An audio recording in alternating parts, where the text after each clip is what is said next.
One of the issues with our modern interpretation of pain is that for the past probably 50 or 60 years, we've seen pain as more of an issue of tissue damage.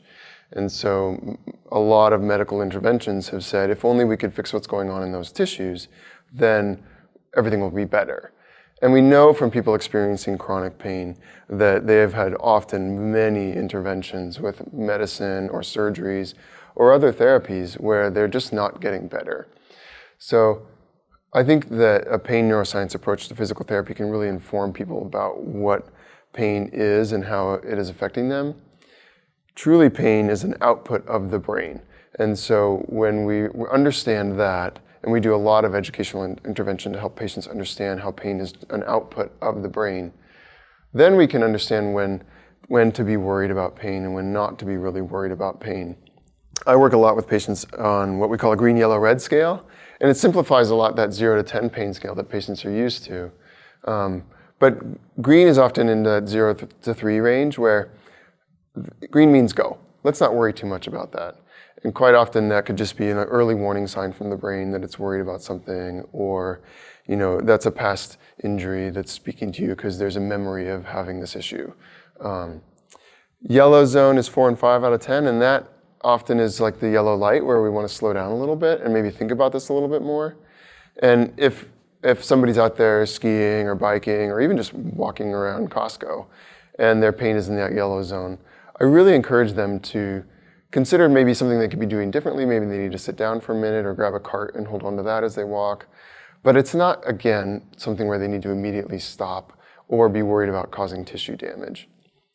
When we get into that red zone, which is more or less 6 out of 10 and up, at that point, I think it's probably time to seek help, right? If you're consistently getting into the red zone, from a pain neuroscience perspective, really what's happening is you could be educating your brain that that kind of movement could be dangerous, or you're just reinforcing some learning that every time I go for a walk or every time I go for a swim, that I'm going to have this red zone pain.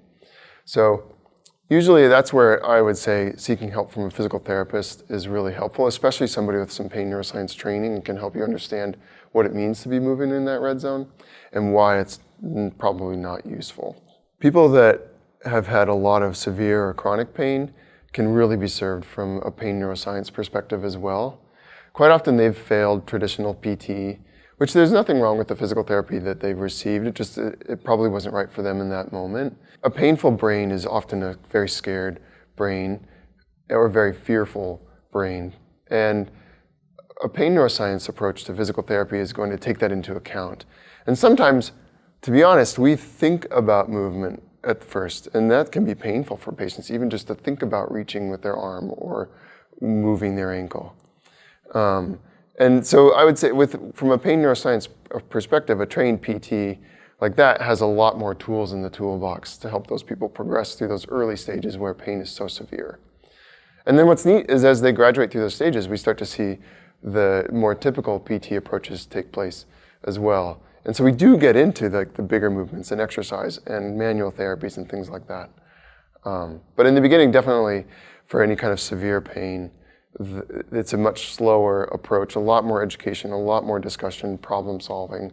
It doesn't look a lot like typical PT. There's been some patients where it might be the 5th or 6th visit before I even physically touch them.